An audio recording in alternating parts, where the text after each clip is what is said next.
Assalamualaikum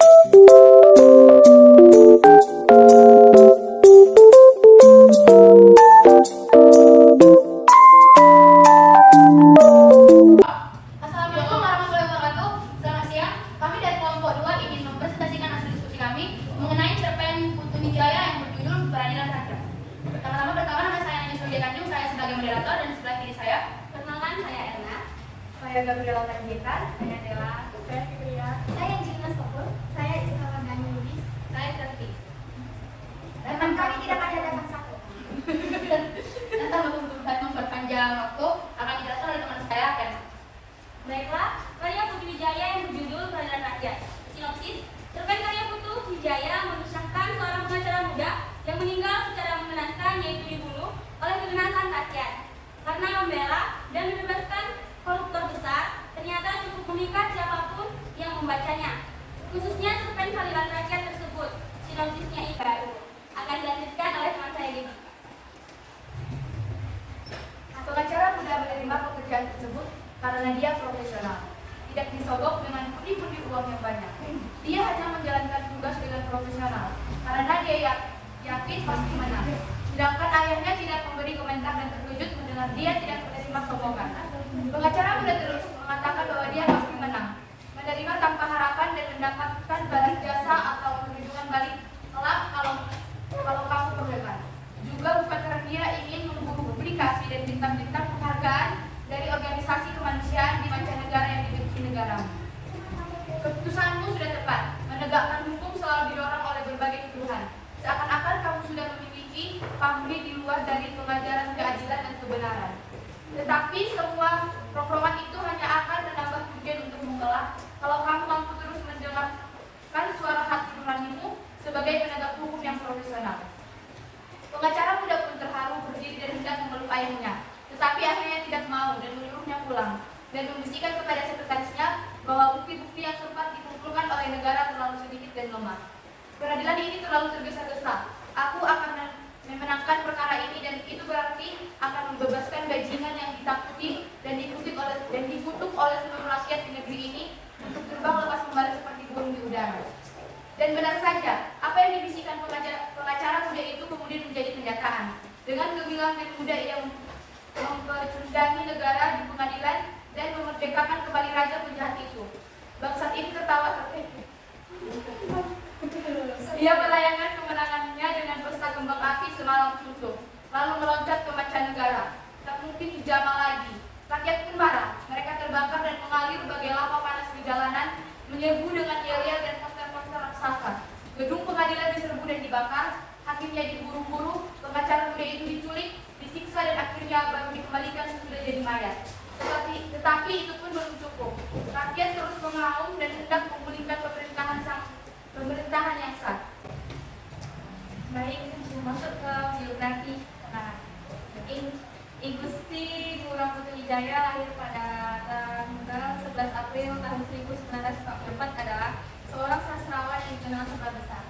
Ia adalah seorang penulis drama, cerpen, esai, novel, skenario film dan sinetron, tokoh teater, dan pelukis. Pendidikannya yaitu sarjana hukum di Universitas Gadjah Mada. Igusti Ngurah Putu Wijaya atau yang lebih dikenal dengan Putu Wijaya merupakan kebudayaan sastra Indonesia asal Bali yang telah menghasilkan kurang lebih 30 novel, 40 naskah drama, sekitar 1000 cerpen, ratusan esai, artikel lepas dan kritik drama. Putu Wijaya juga menulis skenario film dan sinetron. Putu sendiri sebenarnya adalah bungsu dan 5 bersaudara, seayah maupun 3 bersaudara seibu.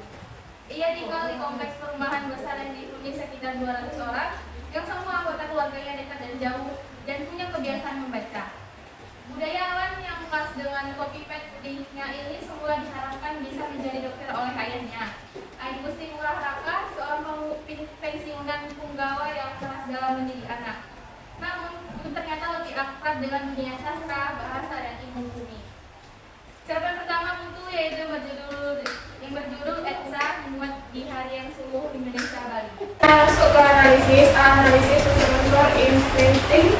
Cerpen 1 tema atau pokok persoalan cerpen peradilan rakyat adalah keadilan di masyarakat. 2 alur atau plot di dalam cerita cerpen atau peradilan. Rakyat tersebut adalah yang menjadi alur cerita tersebut adalah alur maju, yaitu mengarah menyusun peristiwa-peristiwa secara dirunutan mulai dari perkenalan sampai penyesalan, antara lain mulai menuliskan realita, keadaan atau situasi soal pengacara muda yang cemerlang mengunjungi ayahnya. Latar tempat. Untuk tempat yang dipergunakan dalam cerpen peradilan fakta. Ini terjadi di rumah pengacara senior atau disebut dengan sebagai ayah. Ini tunjukkan pada kutipan berikut. Seorang pengacara muda yang cemerlang mengunjungi ayahnya, seorang pengacara senior yang sangat dihormati oleh para penegak hukum. Latar waktu. Dalam cerpen peradilan rakyat, ini latar waktunya pada malam hari. Ini tunjukkan pada kutipan berikut ini. Maaf, saya kira pertemuan hari harus diakhiri di sini ya Pak. Beliau perlu banyak beristirahat. Selamat malam. Latar sosial. Latar sosial yang ada dalam cerpen ini dapat ditunjukkan melalui kutipan berikut. Mereka terbakar dan mengalir bagai lava panas ke jalanan, menyerbu dengan yel-yel dan poster-poster raksasa. Gedung pengadilan diserbu dan dibakar. Hakinya diburu-buru. Pengacara muda itu diculik, disiksa, dan akhirnya baru dikembalikan sesudah jadi mayat. Tetapi itu pun belum cukup. Rakyat terus mengaum dan hendak menggulingkan pemerintah yang sah. Baiklah, dilanjutkan oleh teman saya yang sebelah kanan, Iska. Selanjutnya, tokoh dan penambahan. Pengacara muda merupakan seorang pemuda yang kritis, tekun, bersemangat, cerdas, dan profesional terhadap pekerjaan sebagai seorang pengacara. Hal tersebut berdasarkan kutipan di bawah ini. Aku tidak datang untuk menentang atau memuji Anda. Anda dengan seluruh sejarah Anda memang terlalu besar untuk dibicarakan. Meskipun bukan bebas dari kritik, aku punya sederetan koreksi terhadap kebijakan-kebijakan yang sudah Anda lakukan. Dan aku terlalu kecil untuk menentang, bahkan juga terlalu tak pantas untuk memujimu. Anda sudah tidak memerlukan cercaan atau pujian lagi, karena kau bukan hanya penegak keadilan yang bersih, kau yang selalu berhasil dan sempurna, tetapi kau juga adalah keadilan itu sendiri. Dari kutipan di atas menunjukkan bahwa pengacara muda tersebut cerdas dan berpikir kritis. Ia mencermati keadaan dan situasi seorang pengacara muda yang bersikap adil dan profesional. Pengacara senior memiliki sikap yang bijaksana, penyayang, rendah hati. Hal tersebut berdasarkan kutipan. Aku kira tak ada yang perlu dibahas lagi. Sudah jelas lebih baik kamu pulang sana. Biarkan aku bertemu dengan putraku, sebab aku sudah sangat rindu kepada dia. Dari kutipan di atas, karakter tokoh ayah yang menyayangi dan merindukan putranya. Pengacara senior sudah tampak lemah dan tua. Sudut pandang yang terdapat dalam cerpen peradilan rakyat adalah sudut pandang yang ketiga, yaitu sudut pandang yang biasanya mengarang tokoh ia atau dia, atau bisa juga disebut nama tokohnya. Baik, dilanjutkan dengan teman saya. Baiklah, selanjutnya amanat.